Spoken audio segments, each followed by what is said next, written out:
Hey everybody, today's tip is for dogs who can be undermotivated by food. Here's an example. My border collie, she loves toys, but sometimes she can be very unmotivated or have zero interest in treats. So I'm going to offer her these treats here, and you can see that I drop them to the floor and she's uninterested in eating them and looks almost punished by the fact that I gave her such disgusting stuff. So what can you do if this happens to you, or you have a dog that just has more interest in toys rather than food? One thing that you can do with your dog is do a treat test. So get a variety of different treats, some that your dog hasn't had before, and see how interested your dog is in each treat. So the first treat that I gave to Wish, which is this kibble, she shows no interest in eating. So that's not even reinforcement, it's almost a punisher to her. You see, she's hanging her head down low and not looking at me. Now I will try this other type of kibble. So she sniffs it, she crunches it, and she looks back at me. So she found that reinforcing but not amazing. Now this very expensive raw food treat, she swallowed it but doesn't look like amazingly excited, but she's still focused on me.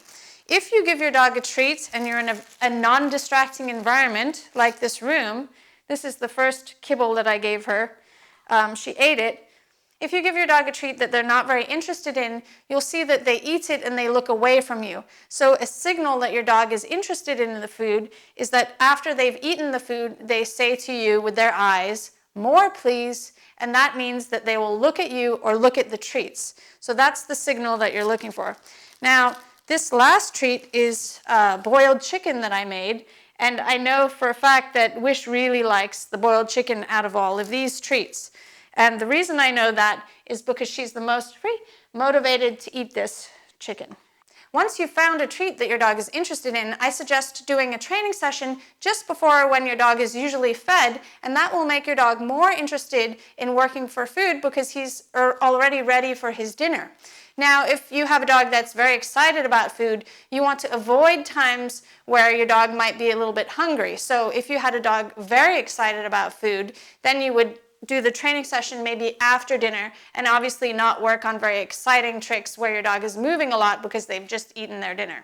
It can feel very frustrating if your dog isn't very interested in the treats you have or has low motivation while you're training, but there are two things that you want to avoid, and that is using words to encourage your dog over and over again, because what can happen is every time your dog is not motivated, you say those words, soon your dog is going to start associating those words with times that he hasn't been that interested in food. So if your dog is acting really slow and you say, "Come on, come on, come on, come on," that's not going to help speed your dog up.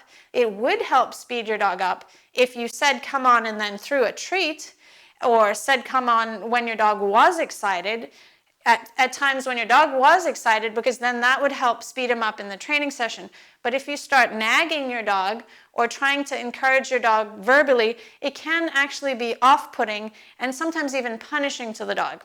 Another thing that you don't want to do is if your dog's not interested in what you have, pushing it in their face, waving it around to get them interested in it, that can actually have the reverse effect, and it can make the dog not interested in what you have because you're being too pushy with it. It's like if you don't want to eat a piece of food and someone keeps bothering you to try and give it to you when you know you don't want to eat that, it's going to get on your nerves. So instead of doing that, you can build your dog's motivation for treats that they don't seem as interested in by playing hard to get.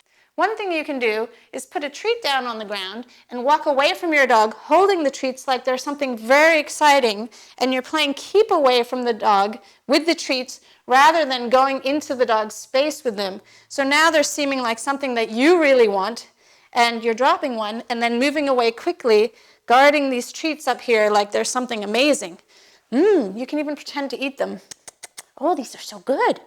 Oh my goodness.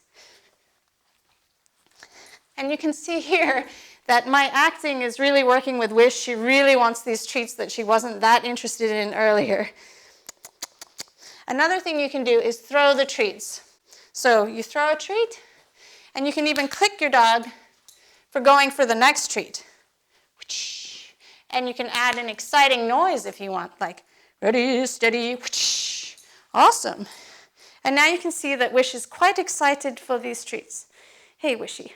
If your dog is showing low motivation in a training session, I suggest quickly stopping and not trying to work through it, because what you can do is create a habit where your dog sees the training picture as something boring and not really that reinforcing. So when I see that happen in my training session, if suddenly a dog seems disinterested, instead of trying to train something new or maintain an existing behavior, I'm going to go back and figure out what the dog finds reinforcing and start using that as the reinforcer, or just stop the training session and try at a later date when the dog is in a better mood.